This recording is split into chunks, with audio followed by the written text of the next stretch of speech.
ಕೃಷ್ಣ ಮನಮೋಹನ ನಮ್ಮ ಗೋಪಾಲ ನಮ್ಮ কৃষ্ণ। মানুষ তার জীবনে দুই ধরনের পরিস্থিতিকে খুব ভয় পায়। এক, কোনো কারণবশত কারোর সামনে নত হওয়া। দুই, কোনো কারণে নিজের চরিত্র থেকে, নিজের মূল্যবোধ থেকে বিচ্যুত হওয়া। এবার কেন হয় এরকম যে কথায় কথায় কারোর সামনে নত হতে হয়? কেন বারংবার নিজের চরিত্র থেকে চ্যুত হতে হয়? এরকম কেন হয়? এটা তখনই হয় যখন আমাদের শিক্ষা এবং মূল্যবোধের অভাব থাকে। যদি মানুষের মধ্যে প্রকৃত শিক্ষা থাকে তাহলে এই সংসারে কোনো সময় এবং কারোর সামনেই নত হওয়ার কোনো প্রয়োজন নেই। যদি মানুষের মধ্যে মূল্যবোধ থাকে তাহলে তাকে নিজের মূল্যবোধ বা চরিত্র থেকে বিচ্যুত হতে হয় না, তা সে যাই হয়ে যাক না কেন। কোনো বালককে যদি জন্ম থেকেই সুশিক্ষার অধিকারী করা হয়, শিক্ষিত করা হয়, মূল্যবোধের অধিকারী করা হয়, তবে সে এই সংসারে এমন কর্ম করবে যাতে সে নিজেকে, নিজের পরিবারকে, সমগ্র সমাজকে গর্বিত করতে পারে। শিক্ষা লাভ করুন, মূল্যবোধ লাভ করুন এবং আমার সাথে ভালোবেসে বলুন রাধা রাধা। আমাদের সকলের জীবনে একটা লক্ষ্য থাকে যেটা আমরা লাভ করতে চাই। ঠিক যেন একটা প্রতিস্পর্ধা বিদ্যমান যে কে সব থেকে আগে নিজের লক্ষ্যে পৌঁছতে পারবে। আর সেই জন্য আমরা সকলেই খুব তাড়াতাড়ি এগোতে চেষ্টা করি, বড় এবং দীর্ঘ পদক্ষেপ ফেলি যাতে তাড়াতাড়ি নিজের লক্ষ্যে পৌঁছতে পারি। কিন্তু এক অত্যন্ত গুরুত্বপূর্ণ বিষয় আছে, সবসময় লক্ষ্য সামনে থাকবে না, কখনো কখনো তা খুঁজতে হয়। এই যাত্রা খুব কঠিন হতে পারে। আর ঠিক এই কারণেই সবসময় দ্রুত গতিতে চলা বা তাড়াতাড়ি পথে চলা সেটা আবশ্যক নয়। তার থেকেও বেশি গুরুত্বপূর্ণ হলো ভেবেচিন্তে তারপর পথ চলা। যদি ভেবেচিন্তে পদক্ষেপ ফেলেন, চলতে পারেন, তাহলে সেটাই সর্বশ্রেষ্ঠ পদক্ষেপ। কখন কোন দিকে যেতে হবে, কখন কোথায় দিক পাল্টানো যাবে না, কখন গতি বেশি রাখতে হবে, কখন কম, কখন থামবো, কখন চলবো, এই সব কিছুর বিষয়ে জ্ঞান অত্যন্ত গুরুত্বপূর্ণ এবং ভেবে চিন্তে চলতেই হবে। সেই জন্য শুধু তীব্র গতিতে সামনে এগোলে চলবে না, ভাবনা চিন্তা করে এগোতে হবে।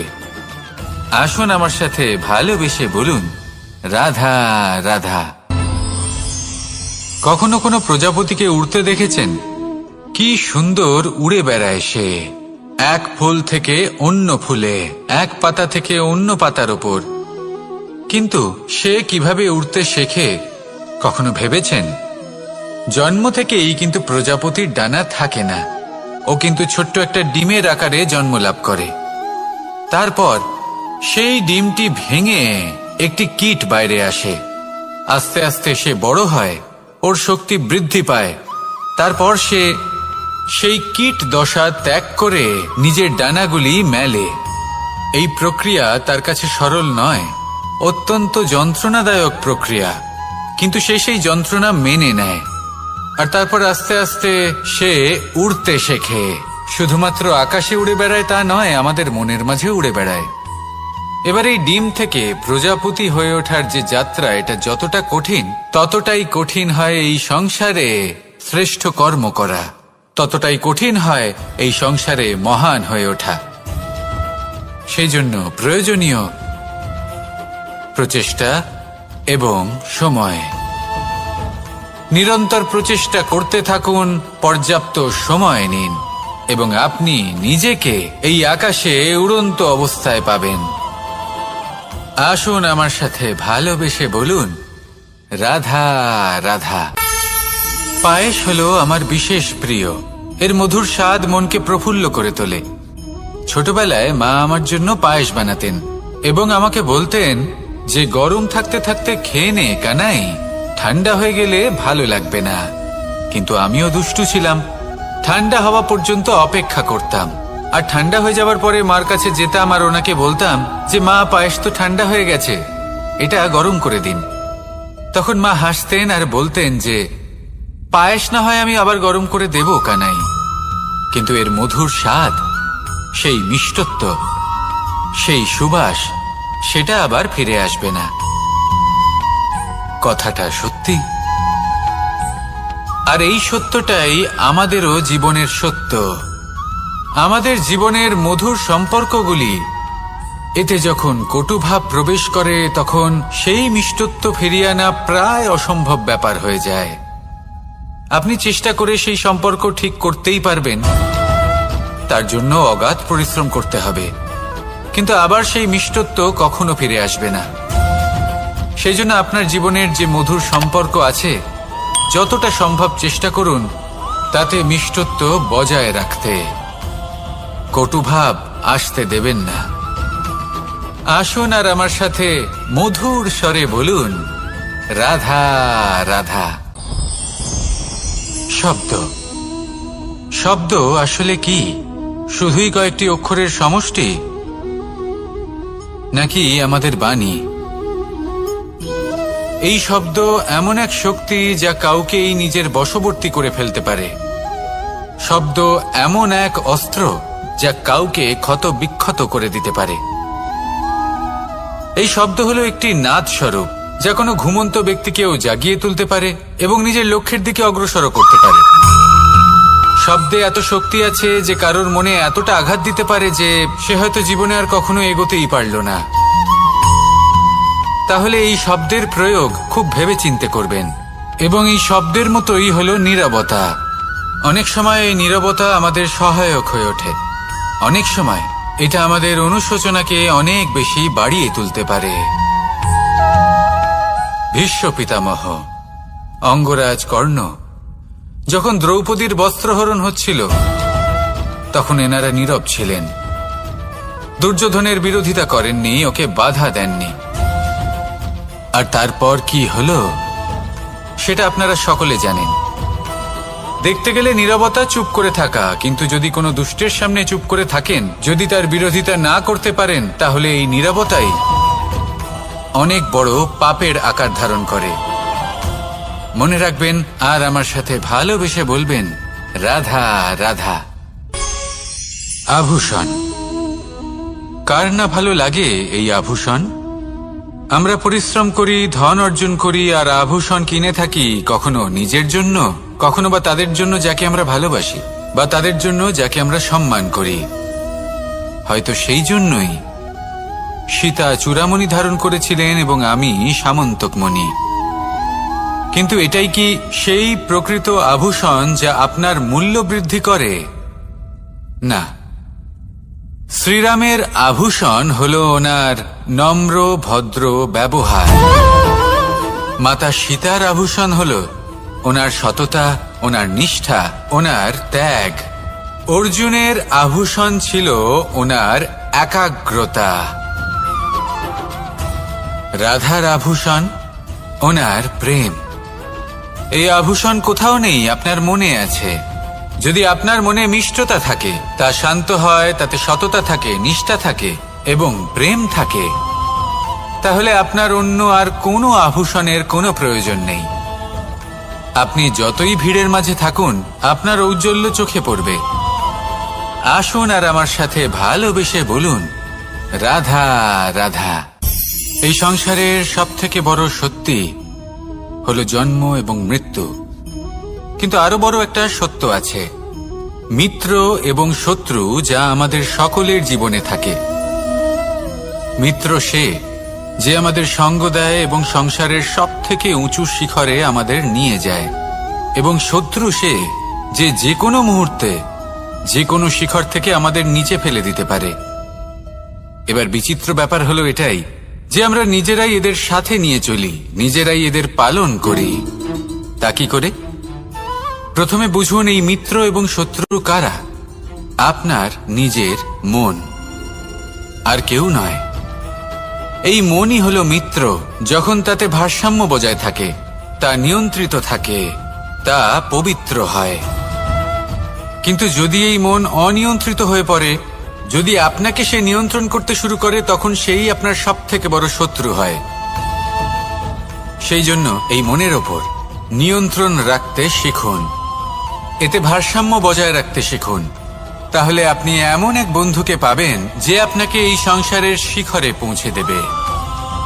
আসুন আমার সাথে ভালোবেসে বলুন, রাধা রাধা। ঈশ্বর আসলে কে? সংসারের বেশিরভাগ মানুষের কাছে ঈশ্বর হলেন এই সংসারের রচয়িতা, পালনকর্তা। কারোর কাছে উনি জ্ঞাতা, কারোর কাছে উনি হলেন আস্থার প্রতীক, আবার কারোর জন্য শুধুমাত্র অন্ধ বিশ্বাস। কিন্তু এই ঈশ্বর কি কোনো শরীর, নাকি একটা বোধ, নাকি শুধুই শ্রদ্ধা? ঈশ্বর হলেন তিনি যিনি হলেন আপনার ইষ্ট। সেই জন্যই তো গুরু, মাতা, পিতা এনাদেরও ঈশ্বরই বলা হয়েছে।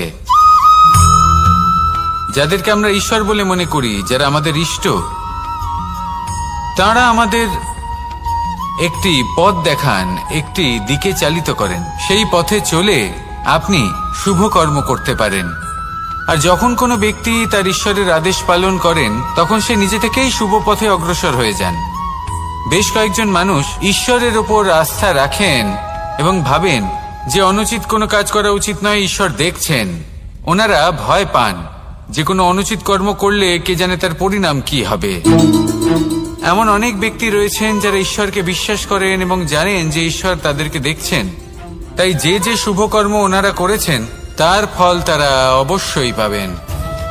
এবার আপনি ভয় পেয়ে ঈশ্বরকে বিশ্বাস করবেন, নাকি বিশ্বাসের দ্বারা ঈশ্বরকে বিশ্বাস করবেন, সেই সিদ্ধান্ত আপনারই। কিন্তু হ্যাঁ, যদি আপনার মনে ঈশ্বরের জন্য কোনো স্থান থাকে, যদি আপনার কোনো ইষ্ট থাকেন, যদি আপনি কাউকে ঈশ্বর মনে করেন, যার প্রত্যেক আদেশ আপনি পালন করে থাকেন, তাহলে বলি ঈশ্বর কখনো আপনাকে অনুচিত পথে চালিত করবেন না। আসুন আমার সাথে ভালোবেসে বলুন, রাধা রাধা। এই সংসারে ভিন্ন ভিন্ন ধরনের গাছ আছে, অসংখ্য ধরনের প্রজাতি আছে। কিছু গাছ পাতা দিয়ে থাকে, কিছু ফুল, কিছু ফল। কেউ ছায়া প্রদান করে, কেউ শীতলতা প্রদান করে, কেউ নিজেকে খুব কষ্ট দিয়ে এই সংসারের বিকাশে সহায়ক হয়ে ওঠে। কিন্তু এই সবার মধ্যে একটা বিষয় কিন্তু সমান। এরা প্রত্যেকেই পাতা ছাড়া, ফুল ছাড়া, ফল ছাড়া জীবিত থাকতেই পারে, কিন্তু কোনো বৃক্ষই শিকড় ছাড়া বেঁচে থাকতেই পারে না। এটাই হলো রাধার। ঠিক সেইভাবেই আমাদের জীবনে শক্তি হোক, ধন হোক বা সাফল্য হোক, আমাদের বা আমাদের পরিবারের প্রসন্নতাই হোক, এই সব কিছুর আধার হলো, সবকিছুর মূল হলো পরিশ্রম। তাই জীবনে চিরকাল পরিশ্রম করতে থাকুন। যদি আপনি জীবনে মহান হবার পথে অগ্রসর হতে চান, তাহলে পরিশ্রম করুন। এই পরিশ্রম দ্বারাই নিজের পরিবারকে প্রসন্ন করুন, নিজের বন্ধুদের প্রসন্ন করুন, এই সমাজকে গর্বিত করুন। আসুন আমার সাথে ভালোবেসে বলুন, রাধা রাধা। এই সংসারের সব থেকে বড় রোগ কোনটা? কেউ বলবে মানসিক রোগ, কেউ বলবে সেই রোগ যা সর্পদংশনের ফলে হয়ে থাকে। এই সংসারে ভিন্ন ভিন্ন ধরনের রোগ আছে এবং তার সাথে ভিন্ন ভিন্ন ধরনের যন্ত্রণাও রয়েছে। এমন একটা রোগ আছে যা চোখে দেখা যায় না, যা আপনার শরীরে কোনো দাগ রেখে যায় না, কিন্তু আপনার আত্মাকে পর্যন্ত ক্ষত বিক্ষত করে, অসুস্থ করে তোলে, বিনাশ করে দেয় আপনাকে এবং তার সাথে আপনার আত্মাকেও। এই অসুখের নাম হলো লালসা। লালসা, যে কর্ম সাধন করেছেন তার থেকে বেশি ফল লাভ করার আশা। লালসা, যা আজ আছে তার থেকে অনেক বেশি লাভ করার ইচ্ছে। এই ইচ্ছে এই সংসারে সবার থেকে এগিয়ে থাকার আপনাকে প্রেরণা যোগাবে, কিন্তু তার জন্য আপনাকে অপরাধযোগ্য কাজ করতে উৎসাহিত করবে। আপনার বন্ধু, আপনার আত্মীয়, আপনার পরিবার, এই সবার থেকে আপনি কখন দূরে চলে যাবেন আপনি বুঝতেই পারবেন না। উচিত অনুচিত কোনটা, ধর্ম অধর্ম কোনটা, সব ভুলে যাবেন আপনি। সেই জন্য মনে রাখবেন, নিজের জীবনে যদি আপনি লালসার থেকে নিজেকে দূরে রাখতে পারেন, তাহলে এর অর্থ হলো যে আপনি এই সংসারের সব থেকে বড় অসুখের ওপর বিজয় লাভ করেছেন। আসুন আমার সাথে ভালোবেসে বলুন, রাধা রাধা। এই সাগর কত বিশাল আকার, কখনো শান্ত কখনো উত্তাল। কিন্তু এই সাগরকে এত মহান কে করে তুলল? জল। এবার এই জলের যাত্রা দেখুন, সেটা কতটা কঠিন। এই জল সাগরে থাকে। সূর্য ওকে এতটা উত্তপ্ত করে তোলে যে এই জল নিজের অস্তিত্ব হারিয়ে ফেলে এবং বাষ্পে পরিণত হয়ে হাওয়ায় মিলিয়ে যায়। তারপরে আকাশে যায় আর নিজের অস্তিত্ব আবার হারিয়ে ফেলে, মেঘে পরিণত হয়। তারপর এই মেঘ কোথাও গিয়ে কোনো পর্বতে ধাক্কা খায়, তারপর আবার এই জল নিজের অস্তিত্ব হারায়। তারপরে বর্ষার রূপ ধারণ করে তা বর্ষিত হয়, বা কোনো পর্বতের চূড়ায় তার শিখরে বরফের রূপ ধারণ করে। তারপরে এই বর্ষা মাটির দিকে নিজের যাত্রা শুরু করে। এবার মাটিতে ঝরে পড়া এই বর্ষা স্রোতের আকার ধারণ করে এবং আস্তে আস্তে বইতে থাকে। এই নদীর আকার ধারণ করে এবং নদী রূপে বইতে বইতে পাথরে ধাক্কা খায় বা কোনো পর্বতে ধাক্কা খায়, আর তারপর এই নদী এসে সাগরে সমাহিত হয়ে যায়। নদীর এই জল আবারও নিজের অস্তিত্ব হারিয়ে ফেলে, কিন্তু এইবার সেই জল নিজেই সাগরে পরিণত হয়। এটা আমাদের সকলের জন্য একটা শিক্ষা যে এই সংসারে জীবন এবং সময়ের হলো এক অনন্ত যাত্রা। এই সংসারে যা কিছু আছে তার সূত্রপাত কোথাও একটা হবেই। সেই জন্য মৃত্যু এবং সমাপ্তির চিন্তা ত্যাগ করে দিন, আর যে সূত্রপাত আপনি লাভ করছেন তার আনন্দ উপভোগ করুন। ভেবে দেখুন আপনি কিভাবে শ্রেষ্ঠ কর্ম করতে পারেন যাতে এই সংসার এবং এই সমাজ, এই দুইয়ের মঙ্গল সম্ভব। আসুন আমার সাথে ভালোবেসে বলুন, রাধা রাধা।